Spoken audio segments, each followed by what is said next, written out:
hear me? I can hear you. Welcome back to The Grit, episode 333. It's August 15th, 2025. How do you feel about numbers in general? Do you have a favorite number, a lucky number, a feeling I about don't numbers more than just that you're used to count things? I don't read into them at all. I mean, I think they're obviously valuable for scientific purposes and understanding mathematics, things like that. But in terms of numerology, Yeah. not that I put zero weight into it, but then I do have a little bit of a fascination when somebody does connect all the dots. And they're like, oh, have you heard about Club 27? People die at 27 because the universe is aligned this way or something. That's kind of interesting to me, but I don't put a lot of weight in it. Does Lauren have a favorite number? If she does, we haven't gotten to that point in our relationship yet. Okay, nice. We're Dig saving deep. that for year 10 anniversary at dinner. Like we run out of things to talk about. So what's your favorite number, honey? Favorite number. Has it changed over the years? Yeah, great. Yeah. Happy birthday. Thank you, man. Uh, yeah, this show, I guess my birthday's now going to be August 15th, not August 14th, like it was. The wife fully pretty and pinked me with her birth. She either forgot or didn't have the energy to do the birthday post, so did it today on August 15th. And now I'm getting all, apparently, people only know me through my wife. I think you were one of five maybe that texted me yesterday, happy birthday. Uh, but now I'm getting blown up today. Happy birthday because wife posted it late. Well, look, she might have been intentionally throwing off any potential identity thieves because identity thieves need to know a few important things. Maybe your mother's maiden name, your childhood pet's name, a couple of those security questions. And if they have your correct birth date, they're one step ahead. So she was throwing them off, I think. She's doing me a solid. I'm Yeah, going to thank exactly. her after this. Exactly. Um, did you feel, I don't know, like your thunder got stolen a little bit, or maybe the opposite of that by Taylor Swift releasing the news that she has a new album coming on your Man, birthday? I mean, definitely. That's why. That's why it was such a quiet day yesterday. All the peoples were jibber jabbering about Taylor Swift's Confessions of a Showgirl. Is that what it's called? Something like that. Yeah, Showgirl. Was the wife hyped on that one? Hell yes. It's been like a holiday around the house since yesterday. When does this album drop? I have no idea. How does Taylor Swift have that much time? I mean, enough time, I should say, hasn't she been touring nonstop and then publicly dating Jason Kelsey or Travis Kelsey, and then now apparently making a new album underneath it all? During, yeah. I mean, the Yeah. album's already made. Like songs are written, produced, everything. So yeah, great question. I would like to think that when you're nearing a billionaire, you can farm out a lot of work and, you know, delegate a bunch of responsibilities. But the reality is she's still doing work on top of that. Like the physicality of doing the touring itself and making the album are responsible to her. Do you think that Taylor Swift will ever release an album and people will say, all these, it's just finally dawning on us. All of these albums kind of sound the same, Taylor Swift. This one was one too many. Yes, inevitably, I think she hasn't hit that saturation point yet. She figured out the exact right alchemy of like, this tastes good so much that I just want more of it. Yeah. But I think inevitably you can't do 100 albums the same way.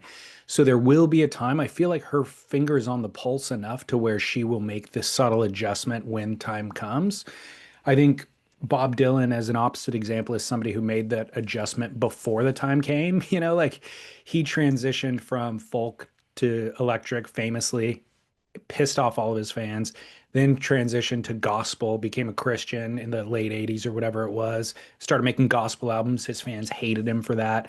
So he's perpetually pissing off his fans. Yeah, that's true. But in He- hindsight, they're That's a all applauding, you know? Yeah, that's a good call. That Taylor Swift is the flip side of the Bob Dylan coin. Hmm. Singer-songwriters who one thumbing his nose perpetually at his fan, one making her whole life about the fan. Totally. Yeah. Well, In regard to your birthday, did you get anything? Nope, not one thing. Wow. Zero things. Yep, not Wow. even a card. New era. Are Yeah, you offended that you didn't get a card?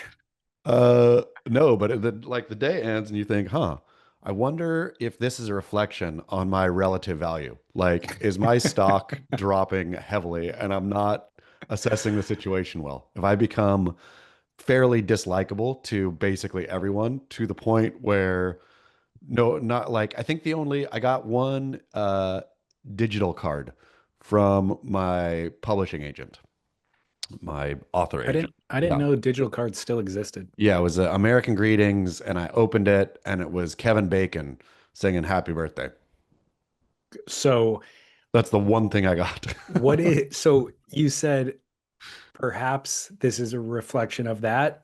Is the evidence in? Have you come to a conclusion on whether or not it is a No, reflection? it made me think. Hey, I got absolutely nothing except for a Kevin Bacon digital card, and so I'm still in the time of reflection. If Okay. if I need, yeah, like I'm gonna be detective-y the next couple of days. I'm gonna be really looking around and seeing if people are just kind of shaking their heads and sighing when I come into the room. Okay. Yeah. Keep tabs. Let us I, know next week. I will let you know next week if if I thought, because like those people, and I always think you're just a foolish person. Like the husband and or wife who's like, I thought everything was great. And then one day Mm. bags were packed and gone. But I literally thought everything was great. And I always think, you dumb person, we're not taking stock of what's going on around you. You were not adequately reading the room. So this whole birthday makes me think, uh-oh, is I'm gonna come home a couple days, car's gonna be packed up, wife, daughter, out of here. And I would have You're been, right. I thought it was, yeah. So So start keeping notes. Start a important. file. Yeah, Yep. start a file, and this is the first piece of paper in that file. But your wife can't leave you on your birthday or leading up to your birthday. No, exactly. So Definitely after though. you're past that hump. She also can't leave you in the holidays. Yep. So really it's September and October you want to be very wary of. Leaving season. Exactly. Or January. January's, yeah, definitely leaving season in January. That is like put on the running shoes and go Yeah. fast. Yeah. So this might be, I mean, this might be a wrap. Or it might be a wrap for me and this iteration of my life. Okay. Well, keep us informed on that. Share every gory detail on air, please. Will Uh, do. did you at least get a meal? No, You didn't go to dinner? no, nothing. I'm Wow. telling you, I Okay. literally got nothing. Okay. Because the lack of a gift could just be a reflection of the fact that you've said repeatedly for the past 10 years, please don't get me anything. Sure. And she That it's finally all took the bait. no, it's all fine and good. I specifically said, hey, we were in New York, it was expensive, all this. Like I was not expecting anything, Yeah. nor wanting anything.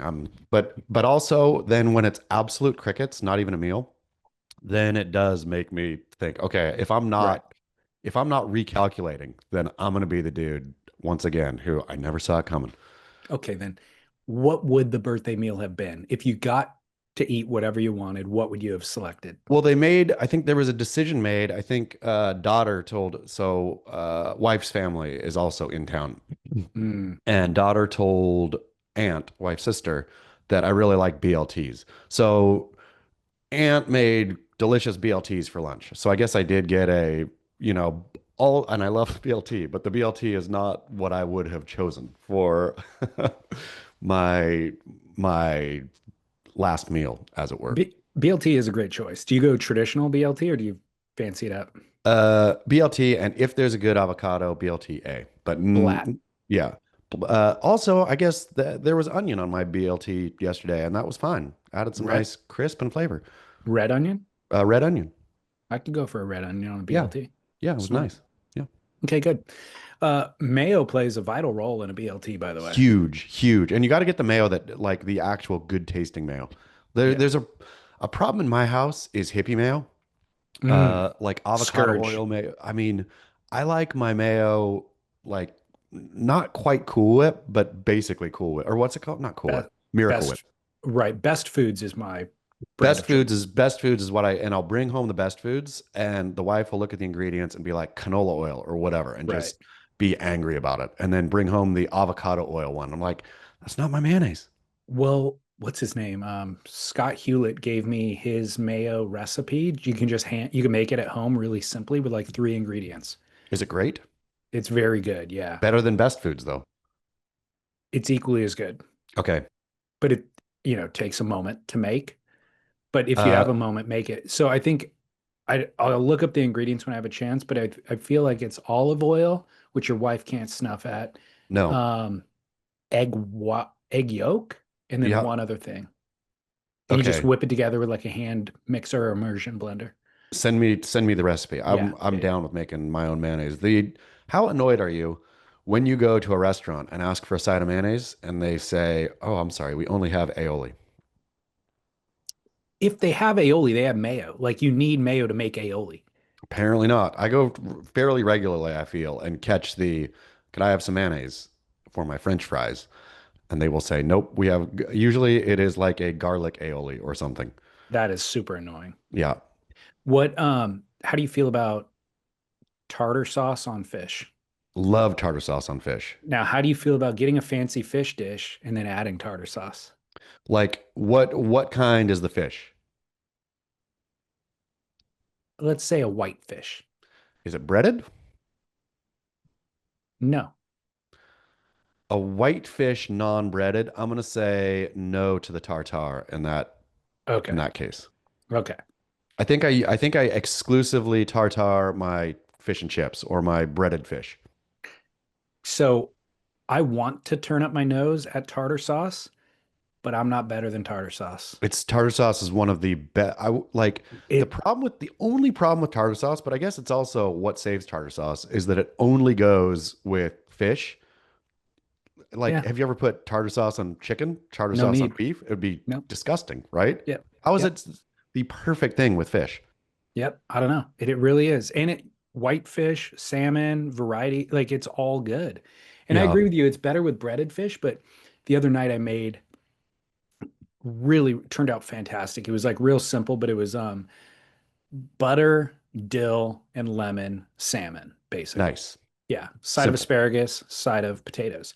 Finished it, plated it, and then I shouted over to Lauren. I'm like, hey, do you want tartar sauce with this? She's like, hell yeah. I'm like, I think I do too. And Yeah, so I had it and it was on the side and just mixed together with what was already a perfect dish, mixed in with it. It added value to it. I love it. Tartar Yeah, sauce is one of the king of condiments. I know. I feel like even if you're a fancy restaurant, just put a little bit of that on the side. Nobody minds. We don't want to ask for it. We feel weird No, asking for it. yeah. Okay, so Scott Hewlett's mayo recipe: olive oil, one egg. So it's the entire egg. Whole That's egg. where I was Okay, that makes it mistaken. easy. I don't Yeah. like separating my yolk from my white. Lemon juice and a little bit of Dijon. Okay, I like it. The Like lemon Dijon juice is mustard? key. Yeah, Okay. a little bit of Dijon. What's your Dijon mustard of choice? Do you have one? Grey Poupon is great. Yeah. I do try others at times, and I'm like, whatever, Grey Poupon's great. Yeah. Well, uh, while we were on acronyms, even though we're off of them now, of BLT, what in the world does GNT mean, Gabriel Medina? What does it mean? Do you know what it means? I tried hard to figure it out, couldn't figure it out. Then, I mean, Good News translation from the Bible. Like there Yeah. is a interpretation of the Bible that is written in the Good News translation. That was the closest the internet gave me. And then I was like, I'm just moved on with my life. And then I read the Beach Grid article. Derek didn't define it for me. So I'm like, what the hell, Derek? Then I get Yeah. down to the comment section and everybody else is confused about it too. Yeah, no, it's very confusing. And I was trying to think, is this a Brazilian or a Portuguese to English AI translation error? Did he not? Is GNT, does it mean something it must mean something in Portuguese. And like Could not figure it out. And I it should mean consider that shaking too. my head. Yeah, could be. Yeah. I mean, I tried to figure it out as well. And considering that, now analyze it again, still couldn't figure it out. So this all relates to criticisms being leveled at the WSL judges, but we will get to that in a moment. Let's reset the topic in surf news this week, the segment that gets shorter every week. Chopu went off. I mean, we loved day one and day two. We talked about it last week on this show. And man, oh man, finals day lived up to the hype 2 days ago. Started a bit slow in the morning. Waves were a bit on the smaller side, but I feel the tensions were very high throughout the whole finals day. I texted with a couple of people throughout the day saying this is a spectacular event. There's a lot of drama that's just built in. Obviously, the waves create consequence, and that is drama, but also just each kind of heat had very serious ramifications and consequence. So much. I mean, it was that finals day. Uh, Even though the waves could have been a little bigger, was an absolute joy to watch. It was a sporting spectacle that very much lived up to its hype. And each heat had more than four waves of opportunity with like meaningful scores on them, you know? So there was definitely enough opportunity for both surfers to do their thing, showcase who would be the better surfer in a given exchange, and everybody charged. Yep. Like there wasn't a heat where I felt like, okay, here's Marco Mignot, who like, you know, we've never seen out here. Is he gonna pull back? No, he freaking threw himself over the ledge, got crazy waves and surfed up to their ability levels. You know, like that's the other thing is we want to see them charge, but sure, they're not going to necessarily know how to navigate a barrel at Chopu if they haven't Yeah. spent much time out there. Everybody really was. It was really, really an incredible day of surfing. I mean, I have to think with that crew, Marco Mignot and Jeremy Flores and all this, that a lot of those people are putting time in at Chopu off season, right? I don't I know would that hope you're so, but I I don't mean, know that not you're naturally that good out there because everybody looked, at least appeared, very comfortable in both where to sit and how to get barreled as deeply as they possibly could, right? The only kind of shoulder hop barrel things that happened were the wave wasn't quite uh, agreeing with things. I I don't know. I can't speak to how much time Marco Mignot specifically has spent out there or anybody else, but I think that throughout the course of the event, they got enough opportunities in the water to improve. They're savvy enough to where it's like in heat one, if they sat in the wrong place, they could figure it out by the next heat Yeah. and make that adjustment in real time, you know? Were you so final five ends us up with Yagodor number one, Jordy Smith number two. Is Griff number three? No, who's Grips number number three? three, Griffin Colapinto number three, number four going to Jack Robinson, Jack Robinson, and number five going to who's five? Italo. Idolo. Yeah, we're the way that shook out at the end. So Kanoa dropped all the way out. Ethan Ewing never made it in. Otherwise, that's it, right? That's the only real juggle. Yeah, Ethan actually went into this event in fifth place and then got Oh, bumped out. yeah. So Ethan dropped out and Kanoa dropped out, Yep, replaced by Griffin and Jack Robinson. Jack Robinson, which seems like a better swap for Uh, entertainment value I'll be honest, for yes. people. Especially at that venue, at Yeah, Cloudbreak, I think this is a better final five. You know, Italo could win the event. Jack absolutely could win the event. Griffin is kind of the one guy. Actually, Griffin and Jordy are the two guys that I would say are the long shots, even though they're in better positions. But I mean, the real story here, there's two major stories from watching that final day. Hot Rodent Man, Jack Robinson, which I loved, you guys brought back, um, needing to win the event when he yeah. entered this event and then winning the event is just such an incredible storyline. And then the second storyline, Molly Picklum officially becoming the best female backside tube rider on the planet, no questions asked. Really, I mean, seamless backside barrel riding from Molly Picklum. Unbelievable. Yeah. Unbelievable. And I know she's won events at Pipe and she's like earned her credentials. I, for whatever reason, have never was You're never never sleeping on Molly? a little bit, Yeah. a little bit because her style of surfing isn't super flashy. It's like fundamentally very sound, but it's not super flashy. So I just kind of like get distracted by Caitlin Simmer's pizzazz or something.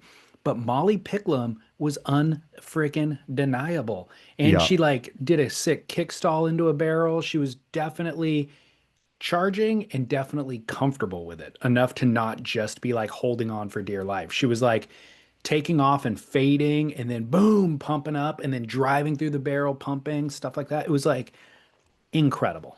Is where's Molly Picklum on the women's rankings? I feel like she's first. It's I'll got to be, check. right? So Yeah, who's so it final five goes for women? Molly, Gabby, Caitlin, Caroline, Betty Lou. That one is going to be okay. So that one's pretty easy to call, I feel, on the women's side. Betty Lou is going to take out Caroline. Uh, I'd say Caroline will take out Betty Lou. Really? I mean And in Fiji, Caroline Caroline doesn't really charge. Caroline does. Caroline for sure. You think so? I mean, we'll bet on it. Okay, Take Betty Lou, I'll take Caroline. great. Uh, Poll time, Instagram poll time. But okay, I guess it's not that easy then.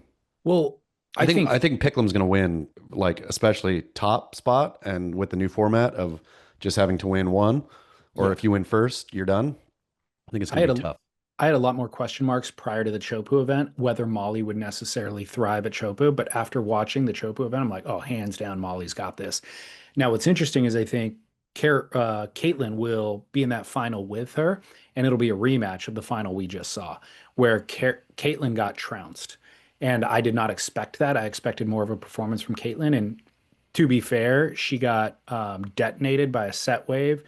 She was like right in the impact zone, had a bailer board, got blown up, and ended up taking a breather over on the ski in the channel. Like during the final, while Molly's sitting there out in the lineup, Caitlin's sitting over there catching her breath for 5 minutes. So I think that traumatized her a bit and threw her off her game, but I would expect her to come out of that with a real fire and wanting to redeem herself. So Yeah, I mean, the best of Cloudberry's the the best, I opportunity. feel, or what makes them different than you or I, or I'll just speak for myself, different than I, is taking a licking like that and going back out, not saying, okay, never again. I've learned my lesson. I'm not playing. Well, watching that scenario, you put yourself in it. Like when you're watching, you're just like, what would I do in that scenario? I've been in much, much lesser scenarios, there's nothing you can do. Yeah. I mean, there's nowhere to go. I'm like, she should have paddled left. No, Nope. not really. It's shallower over there. Well, she should have paddled right. Nope, that's into the West Bowl where it's going to detonate even harder. There's nothing you can do. You just expect long hold down and the entire time a violent thrashing. It's that the anticipation when you're seeing the wave come is so much worse than the reality of what's happening to you, unless it's smashing you into the reef and grinding you and stuff. But the anticipation of all the bad that is going to happen isn't that's really not fun. One of life's greatest fears for Yep. surfers right there. Yep. Um, Griffin Colapinto, I gotta say. So it was a final between Jack and Griff. Um, I feel like despite them being both white, wealthy males, regular footers, all those aside, these guys couldn't be more different to me. Where I feel where I feel like the Hot Rodent Man, Jack Robinson, is a core lord. For the sake of our surfers, our core score each week, he's a core lord. And Griffin Colapinto to me is like this TikTok dancing selfie mode, like Joe Dispenza attending guru, like whatever he's trying to get out of his self-help thing that he's doing, Jack already embodies without ever reading a book. Jack has it weird, I will say. Like when they interview Jack as he was progressing, and maybe it snapped right away on finals day, but he goes and they were talking about it in the booth too. Like you could tell he's no longer really present, right? He No, truly has gone to some astral plane, and he like talks with his voice real quiet, and he, all like where it's not a show. And I don't know that I think Griffin really believes all this stuff too. But I guess to your point, it appears a bit that Griffin's putting on a show and that Jack is just living his truth. I don't think that Griffin's putting on a show for anybody else. No, but that's Griffin just how it appears.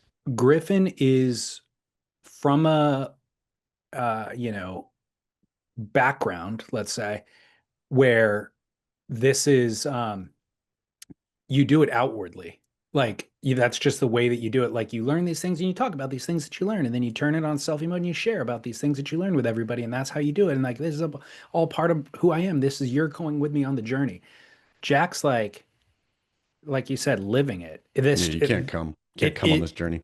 No, it's just it is who he is, and like, and so that I think was the difference in that moment. Because to be honest, Griffin's surfing was flawless. Like Yeah. throughout the event, I was so impressed by the way he would take off, the subtle adjustment he would make off the bottom, the subtle adjustment he'd make in the barrel, the way he'd come out of the barrel. Like all of it was unbelievably choreographed. To me, and never once left the back of my mind, the clip of him surfing the huge day before the contest was on, going over the falls, over whoever who was towing, I don't know. I and forget. just getting smashed, right? Like Eli where, Olsen, maybe? yeah, I mean, doesn't matter at all, but like getting smashed on a huge day in the lead up, and then like surfing with such adept skill out there, uh, yeah, made me, I mean, fan, Griffin Colapinto. I mean, I'm a huge fan of his surfing, Yeah. and somebody sent one of our longtime listeners sent a email with a link to Griffin Colapinto's vlog after J Bay, and I was like, dude, and he had like some commentary about it, like, hey, his high school girlfriend's on this trip. She's like, you get these insights, and then blah blah blah, whatever else. Uh, And then the final thing that he said was, but his surfing is like unbelievable, despite all these kind of cringy elements, his surfing is unbelievable. I was like, dude, I vowed to never watch a Griffin Colapinto or a Cola Brothers vlog, so please don't make me push play on this. And he's like, you don't have to watch the whole thing, just skim it. I'm like, okay, I can at least skim it. But he's right. Like Griffin's surfing, I'm a huge fan of, despite all of those other things. How, I mean, so is the problem with Griffin Colapinto? How old is he? 26? That's what we found out last time. Yeah. When we did. Yeah. Yeah. Is the problem that he acts 18? Yeah, that is the problem. I mean, if he was like, he's just an exuberant young puppy, right? But should that be a problem? Should we just, It's not a problem. yeah, should we just embrace it for what it is, not have it, not call it cringe anymore, but call it personality, call it forever young. The Yes, that's what we should do. And it's more a reflection of us being old timers at this point Yeah, than anything else. being grouchy, being Yeah. grousy. Yeah, that's the problem. Yeah. Well, the GNT that we were referring to with Gabriel Medina was we started to see complaints surface, not to create a racial divide here, but the complaints seem to all be from the Brazilian camp, about particularly a heat between Joao Chianca and Griffin Colapinto, the aforementioned Griffin Colapinto, and in the round of 16, where people felt like Joao got the better of that exchange. I really studied this Me too. as much as I study anything. Uh, and I was walk me through what the beef is. I could see how you could think that he squeaked by, but in Gabriel's comment, it was like he's robbed, right? Yeah. Where I don't think they served very similar waves, very similarly.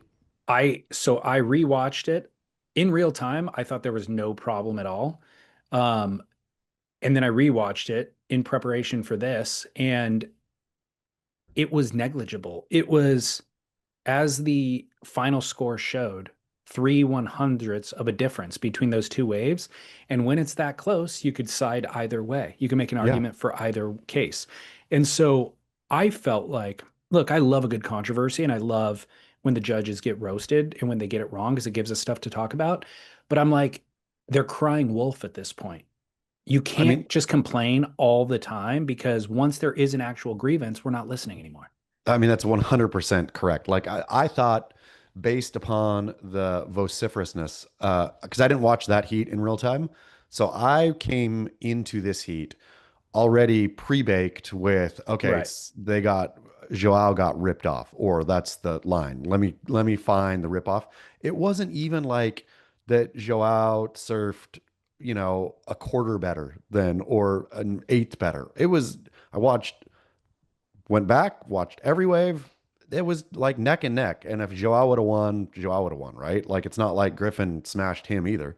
But No. I don't get the Brazilian outcry is embarrassing for the country, embarrassing for the surf fan, It's embarrassing for all of it, right? They embarrassed themselves. Well, when I rewatched it, I was like, the first exchange. Um, I think they gave the nod to Griffin. Griffin got the first wave, Joao got the follow-up wave. Griffin scored half a point better. And I was like, I agree with that. That wave was half a point better to me. Then I watched the last exchange at the end of the heat. Joao got the nod on that one, but it was a quarter of a point better. So the difference at the end was that negligible. But I also agreed with that exchange. I was like, yes, Joao's is a quarter of a point better than Griffin's right there in that scenario. So I think the judges personally got it right. Yeah, I No, like either way. To me, that was a 50-50 heat. yeah, And all of this is at the end subjective. And I feel that the judges, they would have gotten it right no matter what, as long as it was close, right? If they would have yeah, had either Griff or Joao smashing the other, then I would say, well, how is that, right? But they didn't. yeah. They had it. They didn't. It was a well surfed heat. Both Joao and Griff charged and surfed with much skill. And I don't get the outcry at all. Usually I do, but this made no sense. Agreed. I would also like to open this up to listeners to help us decipher Gabriel Medina's comment. Maybe a Portuguese speaking Brazilian listener can verify that you're right and that there was something lost in translation. But specifically, what it translated to is Gabriel Medina said GNT, capital letters GNT. Effing complains, comma, but if GNT doesn't get the surfers together, dot, dot, dot. So I'm gonna keep doing that, dot, dot, dot. That makes no sense. Although the one line that I kind of read into was, but if GNT doesn't get the surfers together, so I'm gonna keep doing that. I'm wondering if he's off tour. He opted not to surf in this event due to quote scheduling conflicts. If he's going to opt to stay off tour, like if they don't get the surfers together or do the surfers will, then I'm not coming back. I got GNT, what GNT means. Oh, really? Yeah. GNT in Brazilian Portuguese is like people or guys. So read it with Okay. guys. So guys effing complains, comma, but if guys doesn't get the surfers together, so I'm gonna keep doing that. Guy or people. It's casual to a group of individuals. So So is F he a group of individuals complains, but if group of individuals doesn't get the surfers together, I'm gonna keep doing that. Man, uh maybe we're just giving him more credit than we need to. but maybe he's talking specifically about like the World Surf League here. So Like World the Surf people League at the effing World Surf League. complains, but they're not complaining. That's true. People complain. So people complain, but if people don't get, The maybe he's talking surfers about together. Brazilians. Okay. He's saying Brazilians Brazilians complain, complain. but if Brazilians, but then it's weird to follow it up with, so I'm gonna keep doing that. Oh, Yeah. maybe he's trying to get the people together. So Brazilian surfers effing complains, but if they don't get surfers together, dot dot dot, meaning like then they don't have a point to talk about, and then have further saying, but I'm gonna keep trying to get the surfers together. But he's not. It was him who was pissed at like, the injustice. Oh, that's what we thought because we misinterpreted what he was talking about. I mean, but I thought he went on longer and then was in the comments, like cheering everybody else on who was saying, was he not? Is that all he I said? That's all I saw. I didn't unfold the comments to see what else was going on in there. This is on What if he this. was just totally mistranslated? We all just got the whole thing wrong. What if he was roasting Joao and Joao's brother for complaining? Let's see here. Well, Yeah. the other complaint came from Jeremy Flores complaining about the Marco Mignon loss. Jeremy was the coach, was coaching Marco Mignon, so that was the other one. But look, we got a big show, so I don't know if we spend too much time on Gabriel Medina's complaint. Nope. Okay, That, moving that on. one's a real mystery. It is. GNT. Yeah. Real mystery. It'll remain to be until we hear from our loyal listeners. Um, I've got a feedback. Remember Nicole, who was asking us for dating advice 2 weeks ago? Sure do. So took her a little while to respond. She was down in Baja, but she finally responded this very morning. She said, "Dear David, I listened to the pod on my way down to Baja. I don't know what advice I was expecting, but I did find it surprising. You guys definitely are making me more open-minded about some of the possibilities of who I could date out there. And indeed, I already met someone interesting with my new open mind. I'm way too shy to throw my Insta on the air, but feel free to pass it along to anyone who reaches out and would like to connect. So I've got Nicole's Instagram if you're out there and you're interested. We did already field, by the way, one email that came in of a young suitor um, throwing his name in the hat. I forwarded that to Nicole, and apparently there was a 20-year age disparity. And so, so she opted out, I think, and I would like her to reconsider. I think that's okay. 20 years. But I'll leave it to her. So she goes on to say, when Chaz was talking about his skiing yard sale with Cersei, not only did it make me belly laugh, but it also reminded me that I believe when Chaz and Cersei first met, he was also pushing Mongo on a skateboard. And if I recall, for Cersei, that was a line in the sand that she would absolutely not cross. This is just another reason why Miss Cersei Wallace is my forever hero. I'll take a page out of her book and be open minded about dating the right kind of kook. Cheers, Nicole. Thank you, Nicole. You are exactly right. I fully, not only did I kick Mongo, I didn't even know that kicking Mongo was bad. Like that is the kind of surf kook, the equivalent that is the worst of the worst, where you are doing something so egregious and completely unaware that you're doing something that the entire community frowns upon. Showing up with no fins and your wetsuit on backwards, Yeah, about and paddling straight out to the peak and just like surfing. Yeah, I remember burning Lakey Peterson. when I first got but when she first said this is wrong. My knee jerk reaction is always, I'm cool, man. I'm cooler than the culture, right? I do what I want, and the culture follows me. And then realized, oh no, that's that when the kook in the lineup does that, like, no, I'm doing it cool. Like you totally are retarding any kind of future growth, any kind of deeper understanding of the culture, any kind of relationship with the culture. Yeah. So I had to change my tune on that real quick. Thankfully, Paul Rodriguez, the professional skateboarder, came to my rescue. That's quite the hand up. Yeah. Paul Rodriguez? Yeah. Yeah, no. He Go saved. from pushing Mongo to getting advice from P Rod. Well, yeah, P-Rod told me sat down by my side one day when I was depressed about my Mongo and said, "Hey, I used to kick Mongo too. That's how I got so good at Switch." So I was like, "Oh, so now I tell people I skate Switch basically because I'd stopped. I couldn't really kick very well with my right foot. Uh, wait, which foot is my whatever? I can't push very well with the foot I'm supposed to. So I skate Switch now. I rather push with the wrong leg and skate Switch. It's going to be my excuse when anybody comments on how I'm not a great skater or Skate surfer Switch. for that matter. I'm just be Yeah. like, yeah, I was surfing Switch. What are you talking Yeah, about? the whole time. Exactly. Um, Further, we've got another that original Nicole comment came in under our Veyer Tools to Live By segment. So we have another Veyer Tools to Live By segment right now. Can't wait. I'm ready for good advice. Me too. Look at these beautiful watches. If you're on Fine YouTube, watches. Veyer is VAER. They're taking over the world. And you know why?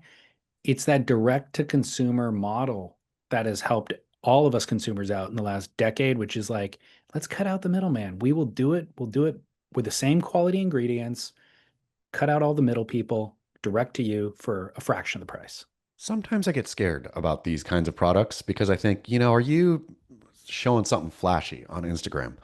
And then I'm going to get a hunk of junk in the mail. With Veyer, I mean, they are incredible watches. They are. The latest ad that I've seen on Instagram from Veyer is Robert Wingnut Weaver, Mm, classic. a In the summer classic. too. Yeah, and he's like, "Look, I got this Rolex Submariner from as a gift from a client 20 years ago. It's so valued to me at this point, not just because of the monetary value, but it's sentimentally valuable to me that like I don't feel comfortable wearing it in the ocean. But by the way, I got this Veyer that is a similar style dive watch that is built to a similar specification and with similar materials. They're both stainless steel. They're both whatever. Like, this is my new go-to. This thing's incredible. It works just as good. It's got a same internal components, you know? So, Good enough for Wingnut, good enough for you. and you'll save 15%. Vayerwatches.com/surf splendor. Are, yeah. So this one comes from Com Turren. You know Com Turren. Love Comturn. DLS and Chaz Beach Grit commenter Com Turren here with the tools to live by. I'm a bit conflicted here, which is a rare thing for me. For an egregious and potentially dangerous breach of etiquette, I recently sent an absolute barn in at a break that I used to surf fairly often in a town that I haven't lived in for over a decade. This is where the conflict is.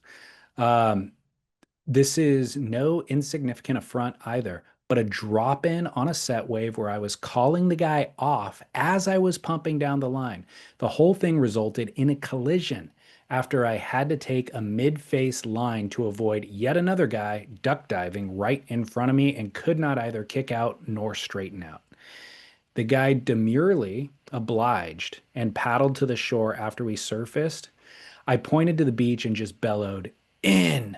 exclamation point. This is not something I ordinarily do either, as it's been about 15 years since I've even even come close to sending anyone in. That being said, if I ever had any semblance of a local card there, the old timers there rightly insist that being local means you had to be born there and you have to grow up there. That has long since been yanked, and I have been busted down to blow in status.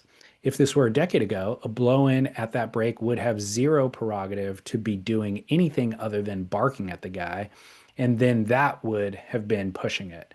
At the time, this break has also become a bit of a circus since COVID with clueless vows peppering the lineup who should be learning on a different wave. So, I guess the question is, where are the circumstances, if any, where a blow in is justified in sending someone in? Certainly not appropriate at a heavily localized spot or when you're traveling, but it feels like it can't be a no barrel, full stop, in this day and age. And as much as I hate to admit it, it kind of felt good. Uh, Labora, calm. So, yes, I mean, so the problem here is in the general breakdown of a local hierarchy at most waves or many waves that used to have them, right? I feel what I'm not going to count them, but there are only certain few waves in the world now that have a heavy local pecking order versus I feel 10, 20 years ago, I think most waves probably did have a fair hierarchy, right? Even Not even not the the most straight beginner waves, but even the most public waves, yeah, lower trestles, Malibu, there was still a hierarchy. yeah. I think that has eroded except for very few. So I think it is incumbent upon the surf community who cares about it to come in and citizen police those breaks where the traditional structure has evaporated. Yes. The problem is this is a dicey one for us to advise on because it's a case by case basis. It is case by case, but I feel that if you go out, like Com went out and he knew the locals aren't there anymore, right? So Com, the way Com felt about it when he was a younger man was that that's no longer the reality. Anytime that you add the sentence and then COVID and all these kooks blew in, then that means there's no, it's not the same. It's not the same place. I totally agree. Let me start by asking before I try to, because our goal here is to provide general Universal principles advice. everybody can go live by. Yes. Yes. So we will try to get to there. But I'll start by asking, was Calm in the wrong? He's not a local. He's surfing this spot. Send somebody in for snaking him, for I burning him, I think should say. Yeah, I'm gonna say if Com had sent him in for a snake, then he would have been in the wrong. I feel if somebody is a danger to others out there and to themselves, uh, so the collision I think justified the send in, and the fact that the dude paddled in instead of saying screw off means that that dude needed to go in, right? Yes. So I'm gonna say that the collision, if he would have just snaked Com and that would have been that, then I think then it's not justified. So I agree that Com was not in the wrong. I think he was justified in this. I don't think you have to be a local actually to send somebody in. I think the other thing that you said is important, which is if somebody is a danger to the lineup, that is really kind of the definer, whether or not you have to have a conversation with them. Choosing to telling them to go in or not is now up to you. Like whether that is what your request of them is up to you. And by the way, you better be willing to enforce that. Otherwise, you're going to look like a kook if you tell somebody to go in and they're like, no. And then they Yeah. paddle out and get a set wave off you. You're Yeah. the kook, turns out. Yeah. So, and by the way, when I say you better be willing to enforce it, hands off. I think in this day and age, hands off. Turn it into a CT heat. Go sit on them, paddle them out of position, burn them on every wave now moving forward because they already burned you and it comes back tenfold kind of a thing. You like turn it into that scenario if you're willing to send somebody in and they're willing to then not go in. That's what you got to follow up with. I mean, you definitely have to follow up with something like because Yeah. you can't get the nope Right. staying right here. So I'm kind of surprised that this guy or whoever went in when he was told to, Well, because a that's what lot I'm of people nowadays won't. exactly, but that's what I'm thinking is I feel so yesterday I was out surfing, little birthday surf, and there was somebody who more and more, I mean, what infuriates me more than even a drop in are people who cannot control their boards at all in the lineup, who bail their That's boards. insane. Yeah, like all of that. So there was it's the worst too when you're paddling out, sets coming, everybody's going out, like, and you're kind of in the draft of one of those that is that. And so Yeah. this guy had like full on like a kit, like glass sunglasses, it's a hat, whole nine, You're kidding. longboard. Uh, and then I saw it. He like should have whatever. I knew he was going to lose control. So as soon as I popped up, I had my hand there, and sure enough, his longboard was slingshotting right at my head. So it just hit my hand, and I pushed it away and glared at him. And then he paddled down the beach. But I think these are the kind of people who you need to know if you like. And so I'm thinking the guy that dropped in on comm knew he made a mistake. He couldn't even pull back, right? He was the kind of Yeah. guy who's like, uh-oh, I'm going. And then the collision and all of it. So he must have known I am out of line here. So I'm, yeah, I think yes, calm did the right thing, and the collision is also key. So yeah, if that person just dropped in and you navigated around, or even if you had to straighten out for them, there could be words that need to be said there, but maybe not a send in. Creating a collision because of your own poor incompetence. decision or incompetence definitely requires some kind of a yeah tongue lashing and even a send in. So Yeah, good on that person, by the way, for even for accepting their fate in that great. scenario. I think I he mean, probably came up rattled. Like he probably was so unaware. He didn't know that somebody was coming down the line. That person crashed into him. He probably realized, oh shoot, that was my fault. Came up, confronted by the person who says in. It's kind of like, I guess that's the consequence for my behavior. I'm headed in. I like it. I I wish like it too. more. And for all of the, not even kooks, for anyone out there, if you egregiously do something, if you make an egregious mistake in the lineup, accidentally, right? Nobody, let's say it's a mistake, accidentally,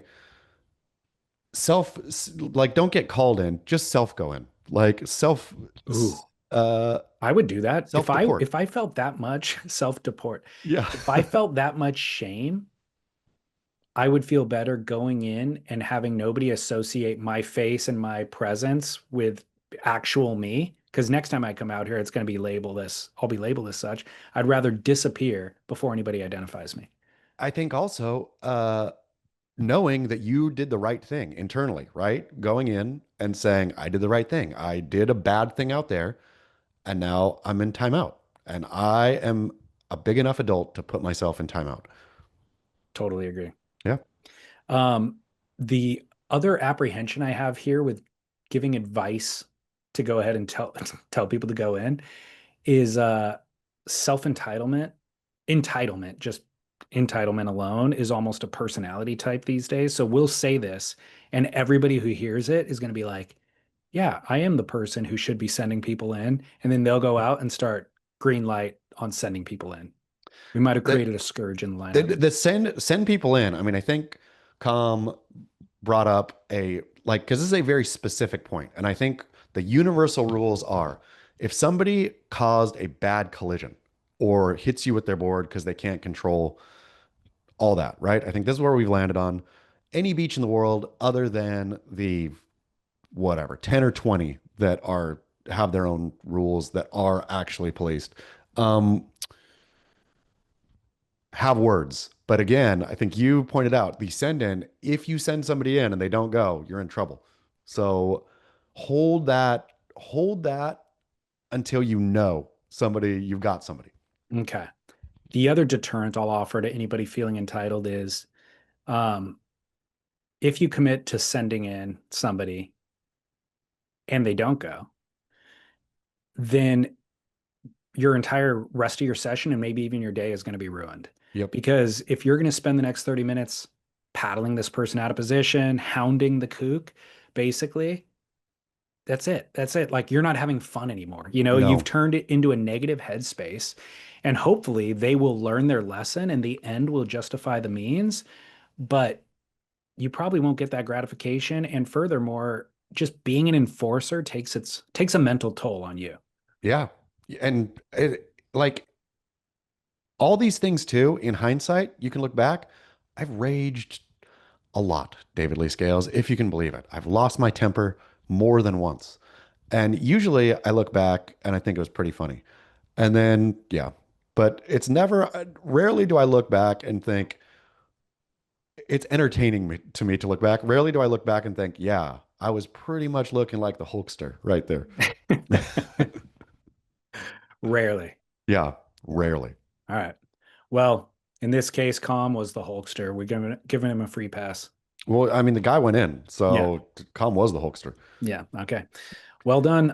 You're welcome. They are tools to live by. Oh, we have one more actually. Great. This one's a call in from beloved surf photographer Bad Boy Rai Rai, actually.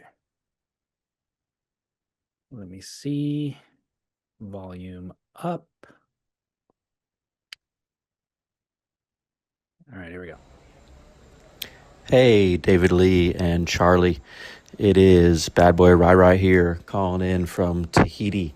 Just poured myself a beautiful glass of Bordeaux in the sunset, and I wanted your take on something. I was just doing France and South Africa for a month recently. Put down quite a few bottles of nice wine, and I found myself rushing to drink all my wine before my food came out at dinner.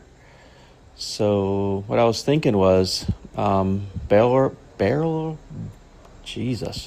barrel or nah, wine with dinner or wine pairing with your food. I'm a big nah guy. I like my wine with my wine, and with my food, I don't know, water or maybe sometimes a cocktail, but wine goes by itself. What do you guys think? Barrel or nah? Keep up the good work. Apparently, that was supposed to be a barrel or not. Thought it was Oh, tools to live by. well, we can make it a tools to live by because this is a tool of how to consume your wine. This is the worst take I've ever heard, by the way, since Chaz hated backside surfing. Uh, I gotta say, like, I get not doing wine pairing at a mid-tier restaurant, right? Like, if somebody says, "Hey, you're gonna have a three-course meal, and we're gonna bring you a glass of wine that pairs with each," I guess it's fine. I'm not against that. Yeah, I'm even pro that. All I will say here to Bad Boy Rai Rai, uh, is I had a Michelin star meal with the wine pairing. And the way that the wine and the food go is art. Yes. I think it's almost pretentious to do the wine pairing. Like, I agree with you. It is art and it's great, but Yeah, don't do it every let's, time. Do it and once. also, like, I don't need to take food that seriously. Yeah. You know what I mean? Like, let's not overthink it, but let's live by some basic fundamentals that everybody can learn pretty easily to add enjoyment to everyday life. Rai Rai couldn't be more wrong here. Of course, wine goes with food. It was designed that way. And of course, secondarily, cocktails are an appetizer. What is he talking about? I finish my wine so I could drink a cocktail with my meal? That's the second wrong part about this. Cocktails are bombastic. They're high intensity, high alcohol, high intensity. They are meant to be eaten, wet your palate, salivate your palate for the meal. Now, further, the exact problem here for Rai Rai is that his love affair with wine is with a powerhouse wine, Bordeaux. He's in freaking Tahiti drinking Bordeaux. You know what the worst pairing for Bordeaux is? Poisson Cru, literally. And by the way, if you follow Bad Boy Rai Rai on Instagram, his other love affair is with uncooked fish. So he loves Bordeaux and he loves uncooked fish. He loves sushi. And it's a match made in hell. And Yeah. that's where this exact conundrum is for Ryan. That, So it would be like asking your daughter to do the ballet to Slayer. That's yeah. the pairing we're talking about right here. Yeah, no, I agree. I think that I've learned this later in life that ordering a cocktail with dinner is really uncouth. And you can be, again, you can kick Mongo, right? You can fully rebel against years and decades and centuries of fine living. You can be like, no, man, everyone was wrong. This is cool. Ordering my G&T with my main course, but it's not cool. There's a way to do things, and that's not the way to do things. And if we abide by the way to do things, then we can bring back like a sense of finer living, which is so much more necessary now than ever before. I couldn't agree more. I think the reason he's leaning into a cocktail is specifically what I said about him loving sushi or whatever his preferred diet is. Cocktails are invariably served cold. Cold goes good with sushi. Warm, big Bordeaux, again, not a great pairing. So he's leaning into a cocktail because that's his other choice. But what I'm suggesting is open up your wine appreciation a little bit more. You know what goes great with sushi? Champagne. I mean, sake is the best, but champagne, lean white, those are cold. They go great. They're light. They're delicate. They go great with the fish. So Bad Boy Rai just needs to start drinking more variety of wine, is all I'm saying. Tools to live by. Bordeaux is not versatile for pairing, but he's correct in that it makes a great cocktail wine. Yeah. Like because it's big and flavorful, you can drink it as a cocktail before a meal and enjoy it by itself. But if you're going to go for a pairing with Bordeaux, red meat, burgers and potatoes, French fries, stuff like that is your pairing. Rye rye. Good advice. You're welcome.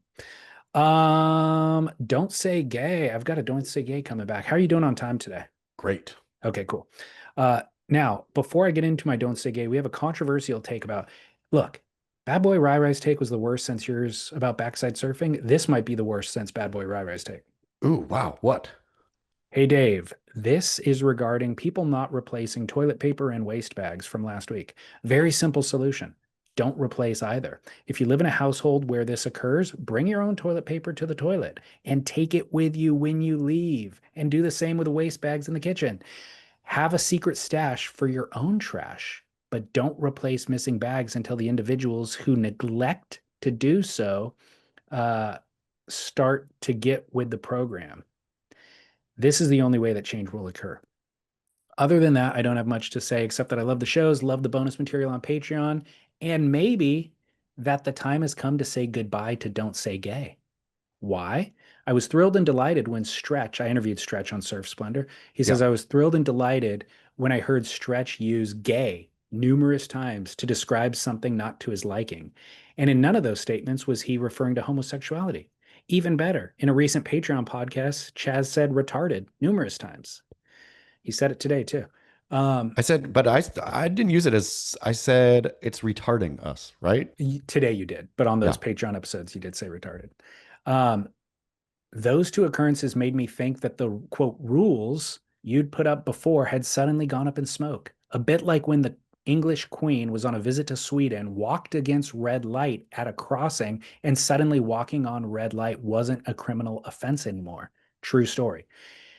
Of course, words matter. They always have and always will. Of course, there are derogatory terms. Those are words that are inappropriate in both public and private settings. I will be the first to argue to this, or I'm sorry, agree to. I will be the first to agree to this. There'll always be ways for rude people to offend others, and those are nothing to strive for unless you're a piece of trash. And please let my nail, please let me nail my colors to the mast here. I've always been 100% anti-woke because woke is nothing but another twist on the branches of a Marxist slash Leninist tree, blah, blah, blah. I won't go into a diatribe. Where I take issue with this don't say gay thing is that it's just another tool for the left. And by changing words, you're changing context. The most glaring example is that of sex and genus. Absolutely absurd. And the world is coming around to that. Away from the singular question, it comes down to this: a spade is a spade, a retard is a retard. Doesn't mean that you hate the retards, and calling something retarded doesn't mean that you hate retards. It just means something isn't up to snuff, nothing more than that. Having said that, I've thought about a word to use to evade this quagmire. Can I create a new term that has as much gravitas as some of those other words? Recent times brought this solution. Don't be a ditty. Can be used in any way, shape, or form. Saw this guy last night. He was being such a ditty. He was dittying about doing a bunch of ditty stuff, end quote. So even as I ask you to stop DSG, don't say gay segment, I offer an olive branch because language always evolves and we can always create new connotations, but it should move forward, not backwards. Keep work. Per. Wow, per. What a yeah, what Controversial take? a controversial take is right. I mean, not it's not controversial per se. Um, His name is actually Per, P-E-R, yeah, yeah. But per it's se.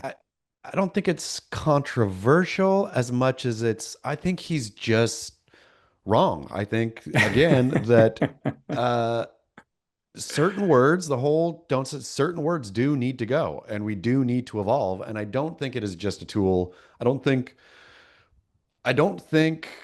uh working on our language skills is a tool for the left, right? Well, uh, the either political party will often take these things and use it as part of their agenda to advance their ideals and their legislation, and that's not what you and I are doing. No. And also, I think that looking at it and thinking, how can we, uh, the basis of Don't Say Gay at the end, the real foundation is how can we communicate more effectively, right? Correct. That's In the exactly how I feel. in the day and age, especially of communication being very difficult, depending on which side of the spectrum you're on, I feel that Don't Say Gay segment, it's not a it's not about political correctness, nor is it about uh, anti-political correctness, right? It's neither of those sides. It's simply about is there a way to flatten the playing field and communicate effectively? And more precisely. Yes. And so that's where I agree. I think his last sentence is incorrect, and I agree with you, which is sometimes getting rid of words is progressive. It is progressing the language because I agree with you. My intention is to create a more precise use of language and also be sensitive to other, like the reality is we're different generations. And so what a 20-year-old is sensitive to, I am unaware of. And, Yes. and if they say that binary labels, male and female, don't reflect the way that they view themselves, let's say. Or maybe more correctly, the social norms associated with the word male and the social norms associated with the word female don't represent the way that they want to be viewed. I'm open to that. I'm like, oh, okay, cool. Because in my mind, I just thought it was male penis, woman vagina, and that's it, but that's not what they're trying to communicate.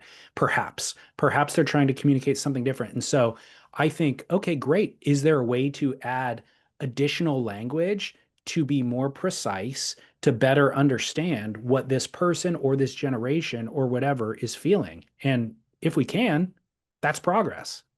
And I feel also our specific Don't Say Gay, even though we make general rules, it's really for a micro engagement, right? That's what it's for, the person on person engagement. So exactly to your point, I think everyone, or not everyone thinks, but the thought, let's say that Per might have of or he directly said it, is that uh, the, being woke and using language in a woke way is just a Trojan horse to smuggle in Marxist ideology, right?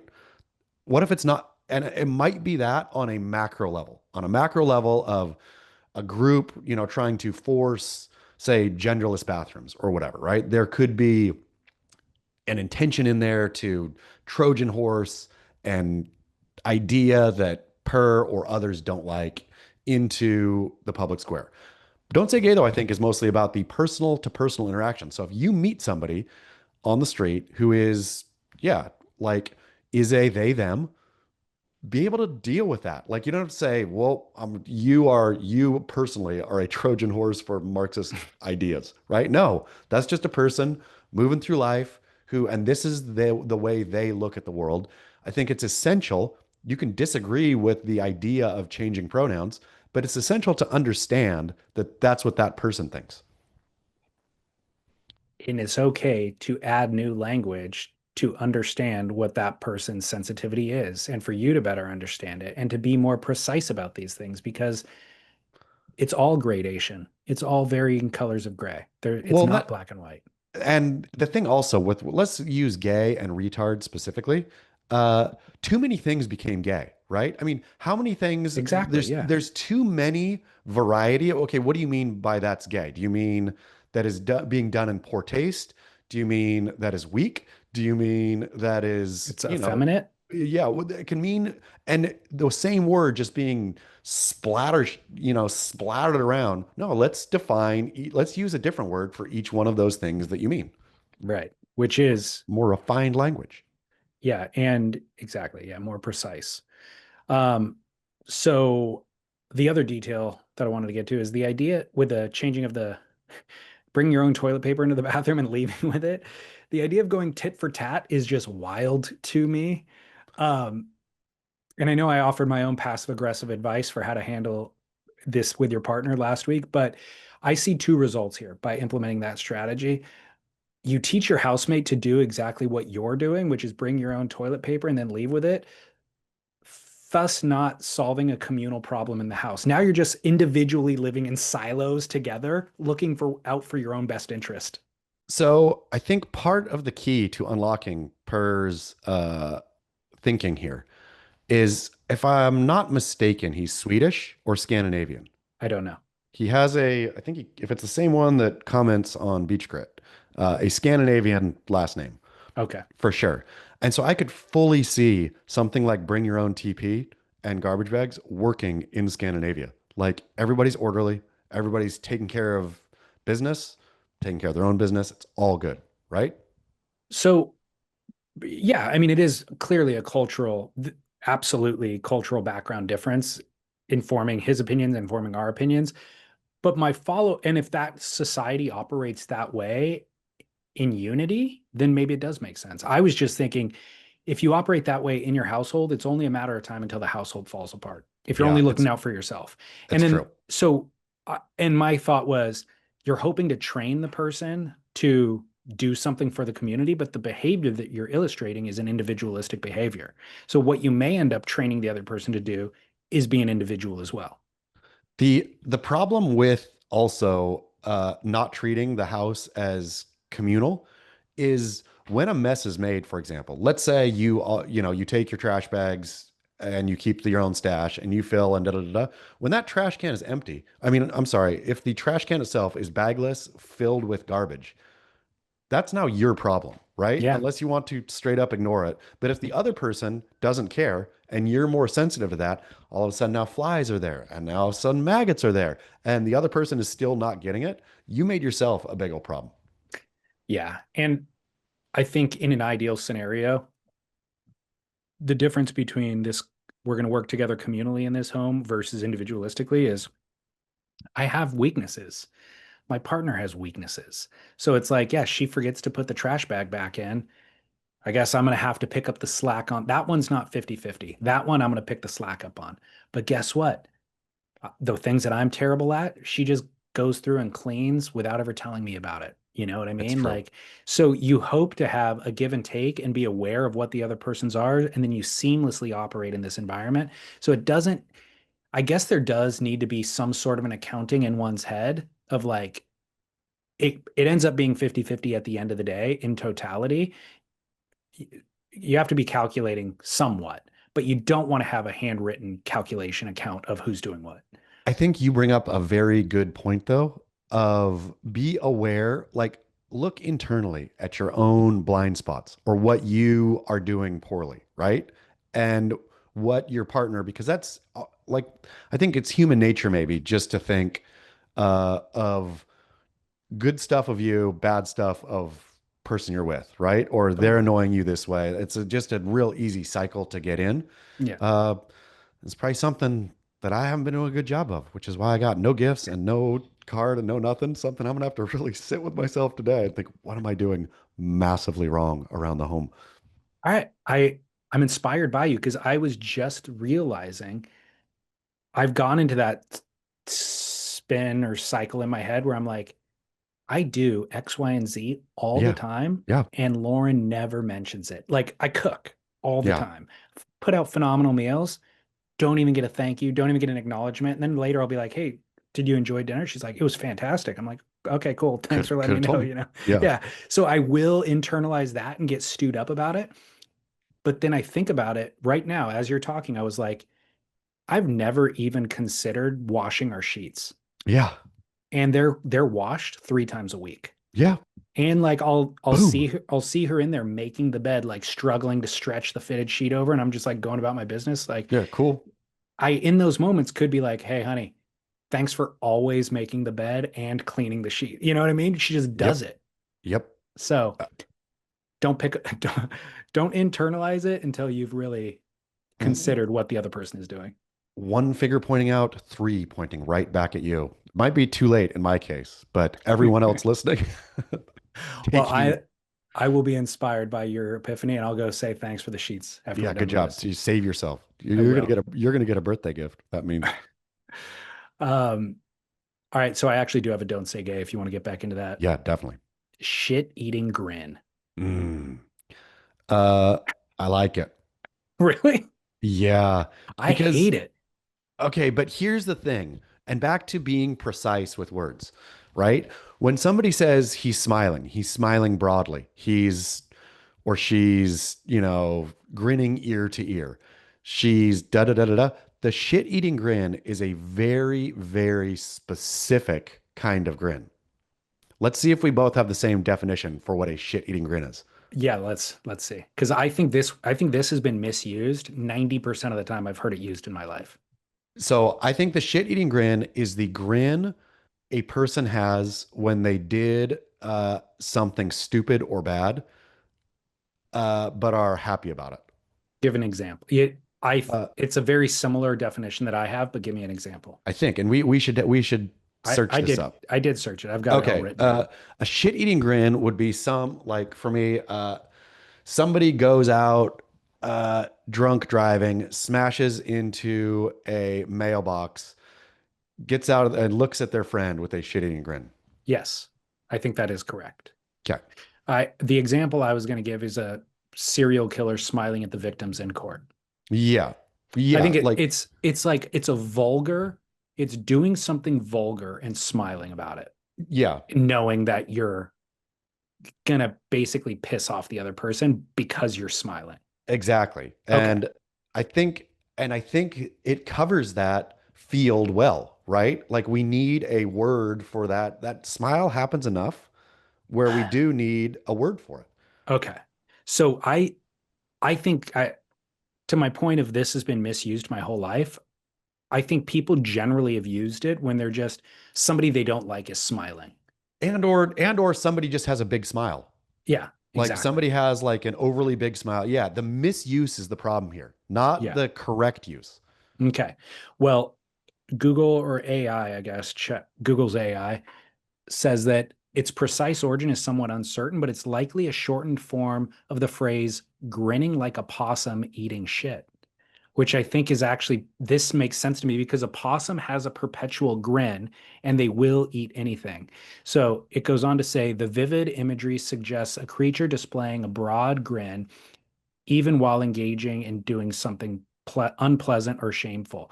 The phrase could also have been influenced by the idea that when a person is eating shit or submitting to a degrading treatment, they might put on a false or forced smile to conceal their true feeling. Yeah, I think we hit the nail or on the head and the ball out of the park on this one in terms of keep it, keep it in the vernacular, but use it precisely. And it should only like the times you see an actual shit eating grin, it's not never. It's definitely not always. It's common enough where we need a word for it, but save it for those times where somebody is did something maliciously stupid and is smiling about it. Okay, I'm okay with this. I wanted to throw it out initially, and I hate hearing it even stated because it elicits such a gross Yeah. visual, Yeah. It's gross. But it just should be. absolutely gross, you know? As it should be. As it should be, then it should only be used when that serial killer is in court smiling at the family because they deserve to be associated with that visual. But I hear Yes. this term being used almost weekly. And it's Yeah. like, I don't want to hear it weekly. And it's not accurate in those uses. No. And so my problem with, I'm going to have to agree with you that we can't throw it out. We need to use it more precisely. But if I did want to throw it out, I don't have anything to replace it with. So I think that's why we keep it. And if we wanted to replace it with grinning like a possum eating shit, I like that too. I mean, there's a Cheshire grin. We could just come up with a possum grin. Yeah, but it's a possum doing something. I mean, I guess the grossness of it, I totally hear you. Uh, you could call it a trash eating grin, I suppose. That's not as evocative. Yeah, it doesn't really paint the right picture. No. But man, is a Keep them. possum talking about rodent, hot rodent man? Yeah, Is a possum a rodent? I I think think it so. might be. Oh, they might be marsupials. Look Let's at this is an see. educational show. Let's go ahead and tell me. Is a possum a marsupial or a rodent? An opossum is a marsupial. Look at you. Yeah, Look at you. feeling pretty good about that right there. Yeah. I mean, I had that in my head as an option. I just didn't state it, but I didn't know. I think I was confused if a marsupial could be a rodent or not. If a mm, marsupial was just a carry your young in a pouch and feed them milk and whatnot. Or isn't marsupial mostly just carry your young in a pouch? I'm not sure. What is a marsupial? Let's find out. I think it's, let me guess, it's carry young in a pouch, feed them warm milk and fur. Okay. Marsupials are classified as mammals that typically give birth to relatively underdeveloped young, which they then develop an inside a pouch on the mother's abdomen. Here's more detailed breakdown of the key characteristics. So the pouch, the brain structure, the short gestation. So it doesn't say anything about, Fur. yeah. Bummer. Mm, okay. Well, look, educational. This is because you have a kid who's probably learning about this in school right now, right? Because Oh there's no man. way you would remember this. Yeah, I mean, I think I was as a kid, uh, and my Australian fascination. I always had Mm, a enjoyment of the kangaroo, and so I think I did some marsupial study early days about the mighty kangaroo.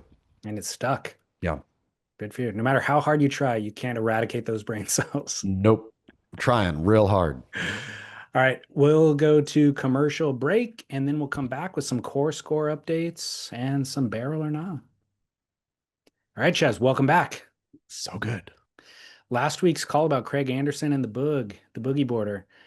He emailed back and said he had a terrible miscommunication when he said at the beginning of that call that he brought a stand-up board and a boogie board to the Oh, beach. he meant a surfboard. Yeah, I That. mistakenly interpreted that or inferred it to mean stand-up paddleboard. No, he was talking about a surfboard that you would stand on. Well, let's just to clarify, and thank you so much for calling in, and because I would hate that too. If that was out in the universe Yeah, that I bodyboarded and stand-up paddleboarded, yeah.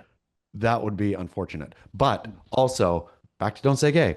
Let's be clear with our words. let's say I had my, you can even be specific. You can say I had my 6'1" CI Pro and my book, right?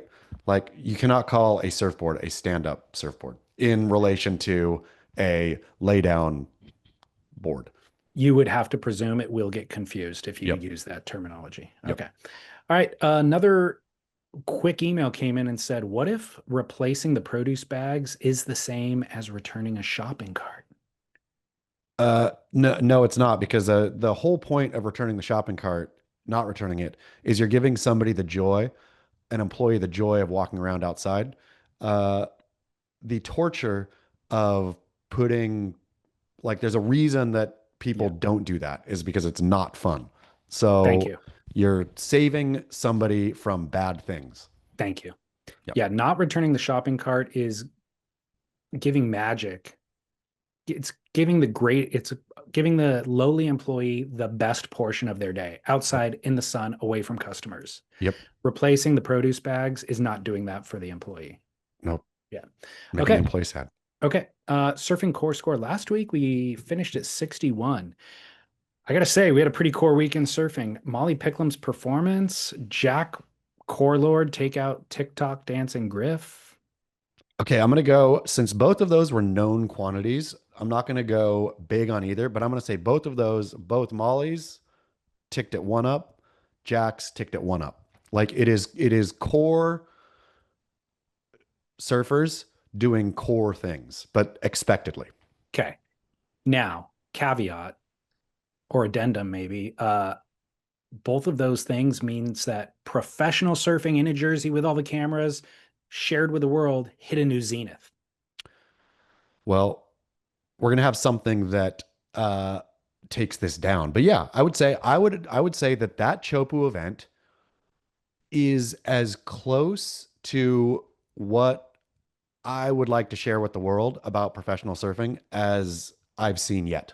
Okay. So we're sticking core score up two, one for Yes. each surfer in Yeah, this because there was scenario. no bells and whistles about that Chopu event that were the only thing that I saw afterwards was the fact that the Guardian had the flyaway air as their, everybody got so used to, oh, this is what happens at Chopu is flyaway air. Other than that, though, it was there was no bells and whistles on that contest. It was a core contest celebrating deep barrel riding over shallow reef. It was like everything that we like, right? That was Okay. a contest for the core surf fan. Can't disagree. So Yep. we're up to 62 or Yep. 63. Yep. And one other news story that we haven't discussed was Harrison Roach reveals a fractured skull after being hit in the head by his surfboard. Man, this one is rough. When I first read it, I was like, stinking Devin Howard's, stinking all you guys. You're out there playing with fire with those 800-pound, 11-foot long missiles. I mean, this is a legit serious injury. He was out of the water for 6 months. Yep. Tremendous head trauma. Fractured his orbital lobe, all that. Like, yeah, you get your eye poked out with a shortboard, but you're not getting your head fractured by a shortboard. It's really, really crazy. Go to Harrison Roach's Instagram account to see more on this and send your love. But I got core score down 5. Wow. Our biggest drop yet. Why? Whining Brazilian surf fans.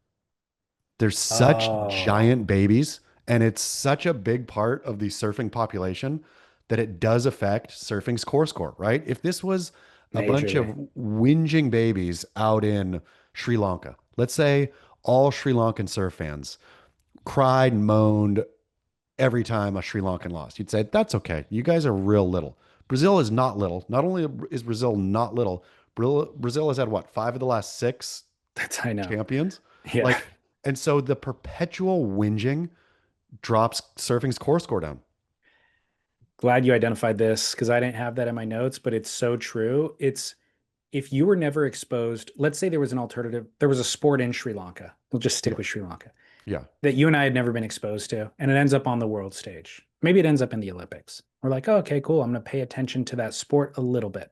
Yep. Olympics end, you keep paying attention, and you're like, every headline that comes out, it's them complaining. Yeah. They're just constantly complaining. Sounds like you and I now. Now I think about it. Isn't that what this podcast is all about? Um, you would then have a negative thought on that sport. You'd be like, I kind of want to pay attention to that sport, but that sport, all they're doing is complaining the whole time about everything going wrong, even though they're the ones winning everything. And you would think also that something's wrong with like all of it, right? Yeah, exactly like you said. I mean, it's the same way I feel about World Cup, whatever, like main stage soccer at some level, men's soccer. I don't see this at all in women's soccer, at least at the collegiate level. But it's real hard for me to get around, this rolling on the ground, holding fake injuries is like, 100%. I understand that it's part of the game. I've been told, I've tried multiple. It's still unbecoming of a man to roll on the ground nursing a fake injury until he gets a bottle of water and then can pop right up and off he goes. Uh, and so I feel that soccer's core score is really, they got hooligans that like bumps it up, but also that behavior. And I feel what we're getting from the Brazilian surf fan is that component for surfing. It is pointless whining about something that's already subjective. And so where's the conspiracy? Where's the fire to go with this smoke? It's silly. It's a course. And again, the Brazilian population is a huge part of surfing. And so if they're whining as a country, drops their core score. All right. So we made it up to 62 and now we're down 5, brings us to back down to 57 to close out the week. Yep. Whew, brutal. Thanks, Tough. Brazzos. Yeah.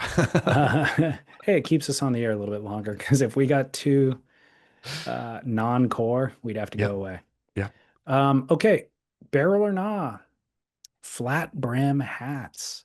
What's up, DLS and Chaz? My original intent in writing this was to seek counsel with regard to a growing trend I've seen, noticing atop the domes of the most unexpected individuals, from Leucadia hipsters to Japanese tourists and everywhere in between, leaving the foil sticker on the brim of a newly purchased hat, barrel or not. Now, what this listener doesn't know is we already addressed this 5 years ago. Yep. But good news is he pivots in his email and says, however, once I asked ChatGPT to generate an example of this, I realized that there is perhaps an even more pressing and long unsettled question that first needs to be addressed. Flat brims, barrel or nah. Please see the attached AI-generated example of a surfer sporting a hat that begs these two seemingly insignificant but nonetheless confounding questions. Flat brim hat. Flat brim hat. I'm gonna go generally no barrel on some very few. Yeah, that's not a good look, is it? Uh, it's all too what? Rigid and rigorous. Like very few things in life look the best straight out of the box. Correct? Okay. Take a good pair of loafers, right? A good pair of Gucci loafs. Yeah, when they're all sparkly new, they're cool, but it's the way they wear in gives them personality, right? Okay. And I think this could be argued about almost any, particularly clothing, like a brand new pair of jeans. If you see somebody stepping out in brand new clothes, right? Like fresh out of the like box clothes, very clearly pristine. That person looks weird. You want a little personality in there. You want the jeans worn. You want you need texture. I feel the flat brim hat is the I'm wearing my things new always. I'll make it akin to people who shrink wrap their sneakers to keep them from getting dirty, right? Yeah. Like just you Use gotta 'em. you gotta go with it. I can see not bending your brim, out of the box, but your hat eventually that brim is gonna bend. Just your head is round. Uh, it generally looks pretty silly to me, the flat brim thing, but I think that everybody, as you're talking about, as you wear your clothes, they wear to you and they Yeah. represent something about the way you live, your style, whatever. And so the brim should also reflect that to a certain degree. I think there's certain people that the flat brim probably works for. Definitely. And then maybe it looks good for them. So somebody else sees it and they go, I want to look cool like them. So I'm going to do a flat brim like them. And that's the misinterpretation is It works for them, but you need to find what works for you. The flat brim works on, I'm going to say scientifically, probably 8 to 12, I'm going to say 8 to 11% of the population has a head that can work with a flat brim. It's not a big number. No, it really isn't. It doesn't work for most. Doesn't work for most. That's the Yeah. problem. And so ramming something that's working as a style, quote unquote, or embracing a style that doesn't fit with you shows a disconnect that you need to resolve. That's more of the problem here. Yep. The other, the if you go the flip opposite side of the spectrum where the people bend the brim into like Super almost round. yeah, almost a full circle Yeah. is also bizarre because It's unnatural. well, it's unnatural and you're also now blocking the least amount of sunlight. Yeah. You've And turned what was an entire umbrella over your face into essentially a golf ball blocking the sun. while also taking away your peripheral vision. Right, exactly. Leonardo DiCaprio, I don't know if he still does, but is a real like Bender. He's a brim bender. bender. Leonardo DiCaprio, I've learned more and more. Anything he does these days is like if Leo's doing it, don't do the opposite, but definitely don't do that. Yeah, totally agree. Okay, well, flat brims, generally no. I'm Yeah. going generally no. Uh Barrel or not. Oh, this one, we got two listener calls to close us out with Barrel or Nas. Here's one from one of my favorite self-named people on the show. David and Chaz, Dan the Weatherman, moved freshly back to Florida, and I can't believe in 7 or 8 years of this show, we haven't gone over surf contests as a non-pro. So, barrel or not, doing a surf contest when you're not professional. Keep doink. Keep doing. Thanks, Dan the Weatherman. That was good. That one really landed well. Uh, yeah, okay. So I'm gonna say I hate to make barrels or not regionally specific. I'm going to say doing a surf contest as a non-pro is totally fine in Australia, which Mm, has a structured and tiered competitive system for everyone in all walk. Like you're not doing a thing unless you're also competing in a thing in Australia, right? yeah. Uh, in America, that is not the same thing.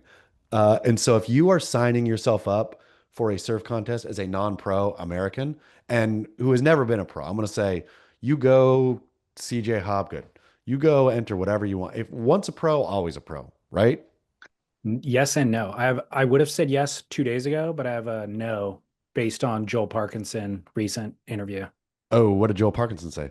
He goes, I would not want to take those points away from anybody else or that glory away from anybody else. I'm not talking about a like an actual real contest. I'm talking about because Dan the Weatherman's not talking, I don't think, about surfing in a CT or surfing in a QS Okay. as a non-pro. Okay.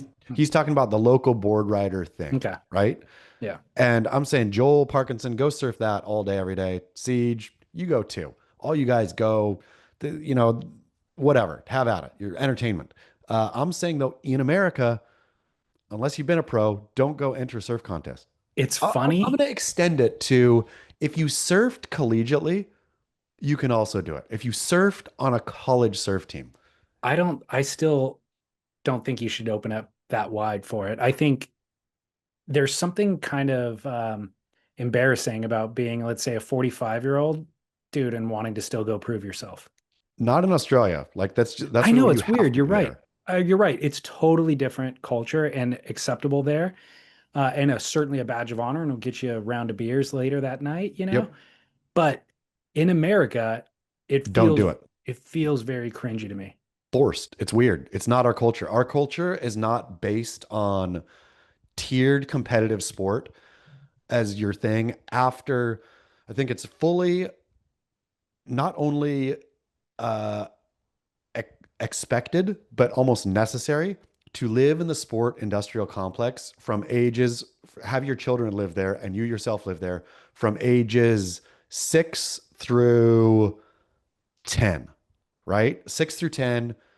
If you don't got your kid in baseball, soccer, flag football, t-ball, blah, blah, blah, blah, tennis, whatever in sport industrial complex during those years, you're a weird, bad parent. After that, though, if your kid has no aptitude and or if you have no aptitude, but you keep on forcing yourself into competition, that's not an American thing to do. You have a No, time to do it and then you give up. exactly. I think that's the point that Dan the Weatherman was trying to get at, was like, if you didn't surf pro and you're 45 years old, what are you proving at that point? Like, what are you trying to do? It's bizarre. Can we extend this to pickleball tournaments, for example, or any kind of competitive, like entering a golf contest, whatever they call them, as a non-pro? Like in America, is doing something competitively as a non-pro, can we say it's bad across no barrel across the board? I don't Like think so. when It's the surfing specific. when the pickleball tournament gets advertised, our big pickleball tournament up the street, I think that the people entering that, and I think to what end? Well, I think it's surfing specific. Specifically, my dad, in retirement, plays a lot of pickleball. So it's him and a similar cohort of retirees playing every morning together. And then eventually they get organized and they get together and have like a formalized event to see what team actually wins. Okay, It's not like him showing up to the 25-year-olds. You know, it's not like a I feel like that'd be like a Ben Stiller movie or something like that, where he comes out of retirement and tries to beat the Young Bucks. It's not that. It's just we're all playing together every day anyways. Once a might as month, let's well. figure out who's the best. Okay, okay, It almost feels inevitable. okay, great. I will pull back then on the rest of all sport, and I will say too, in New York, sunny weekends, and like competitive softball going on the field. And it looks like everybody was having fun with, like, if that was not competitive, then it would not have been fun, right? Right. Like Yeah. the competition makes it fun. Well, and it's a team sport. And even pickleball, they're playing doubles. Yeah, Surfing is different in that it's this individualistic true. thing and it's not a competitive thing. Yes, two It's a things. it's a very individualistic, go express yourself thing. And the Weatherman question is now, it's weird for you to conflate that with watching the CT and thinking you're going to be Jack Robinson or something. It's weird to go try to get points surfing as a Yeah, non-professional too. that's part of it. Yeah. That's part of it. All right. I think we figured Nope. that one out. No barrel. Final barrel or not kind of hits straight to the heart of things with you and I here. Good evening. This is Anonymous calling from San Clemente, calling for the grit. This is a topic that you guys cover. Drink AG1. I've heard you guys sing the praises of AG1 for quite a long time, both on this show and the Spit as well. And I've loved all your guys' testimony, and I have not tried AG1, but I've been tempted numerous times. I've actually gone on to the Drink AG1/surf site more than once and almost made the purchase. Got all the way to the cart, and I just couldn't bring myself to make the purchase. I was just held back by the price, to be honest. It was a little more expensive than I was willing to spend at the time, and so I didn't make the purchase. So then, last week I went into my local Costco, and you scan the membership card, and you walk in, and you see the little highlighted products in that first zone, and there was AG1, and I figured, oh, this is my chance. It's got to be a little bit cheaper, but I came up to my dilemma number one. Do I buy it, or do I buy it through Drink AG1/surf to support you guys, which I'd much rather do that. So I found myself, oh boy, do I buy it here at Costco, save a couple of bucks, or not? Second dilemma was the fact that being carried at Costco, it made me think of the parallel. I had to think of the Quicksilver Hurley Billabong sellout being sold at Costco. And I had a little bit of that feeling of, is AG1 pulling the same move as those authentic brands being sold at Costco? And so I felt a little betrayed by that. Anyways, barrel or nah, Drink AG1 sold at Costco has AG1 jump the shark. Would love your feedback. Thanks, boys. Keep work. Important stuff here. And really, I felt a lot of consternation. I walked into, it was not announced to me through my friends at AG1. I walked into Costco and saw it staring me in the face one day. I mean, okay, so is the consternation mostly that AG1 is going to pull out of the podcast game? Everybody knows drinkag1.com/surf, not just from our podcast, but from the Joe Rogan Experience and many others, And right? now the WSL, Lakey Peterson was drinking it on her vlog the other day. We're seeing it on TV. I saw a drinkag1.com/surf ad on TV the other day. Seeing it on So the YouTube. the consternation for me is we've been promoting it for years, drinking it for years, benefiting from it for years, and sending our listeners to drinkag1.com/surf. And then I walk into Costco and it was cheaper, How much cheaper? 10%. Okay, so I think the first nut of the question here is if that 10% is the difference between you drinking ag1.com/surf or not drinking it, then buy it at Costco, right? Foundational nutrition is more important. It's completely worth, like, I ain't blowing smoke about this product. It is, and to the second question, little sad that it's at Costco, yes. Lot glad that it's at Costco because more people are going to be healthier. The benevolence in my heart for fellow man. I want them all. If only they could all drink ag1.com/surf. Agreed. And now, third question of making the comparison to the authentic brands, Quicksilver and Hurley and all that stuff being there. Those are the better comparison would be Costco makes phenomenal product. Costco has phenomenal product across the board. And so I think that example is kind of an outlier example. It's not as if drinkag1.com/surf got purchased by a conglomerate and now the product is different and now it's in Costco. It's the original product. It's actually the next gen product, the better updated product that is now available. So just like we like to buy meat at Costco because it's the highest quality meat you could buy at the best price, just like we like to buy tequila for that same reason and whatever else, that's why AG1 is there. It's not as if this is Walmart carrying AG1. It's Costco. And I think as a general rule, also any clothing item that Costco carries, other than socks, underwear, it's the staples, right? If there's like I don't know, a button up of a Van Heusen shirt in there, you can pretty much guarantee that that Van Heusen shirt is not top of the line, for clothing stuff there. With food and perishables and grills and basically everything else, Costco can have the top of the line clothing. If it's in Costco, it means it's not. Yeah, agreed. Clothing is a little bit different, but we love Costco for the high quality. Yep. So I think that's actually an indicator that drinkag1.com/surf is among the highest. I think Costco has a discerning buyer, to be quite frank. For I don't sure. think they definitely don't take everything in there. I think they try to curate a product line Of that course. both sates their base, but also elevates their base's taste. And Bad Boy Rai can attest to this. Their wine selection is unreal. Yeah. Like they've damaged small retailers because they're like, it's not a comprehensive selection. They don't have everything, but what they do have is the best in its class at Yep. the lowest price. So the final note is the benefit or the little bit of savings, that 10% savings that you're getting is a reflection of you have to get in your car, go find a parking spot, wait in line to save that 10%. By doing it through drinkag1.com/surf, it shows up on your doorstep monthly. You don't even have to think about it. It's worth 10%. Great. Yep. Worth 10%. Just think about it. Just think about it. Next gen, by the way. Yeah.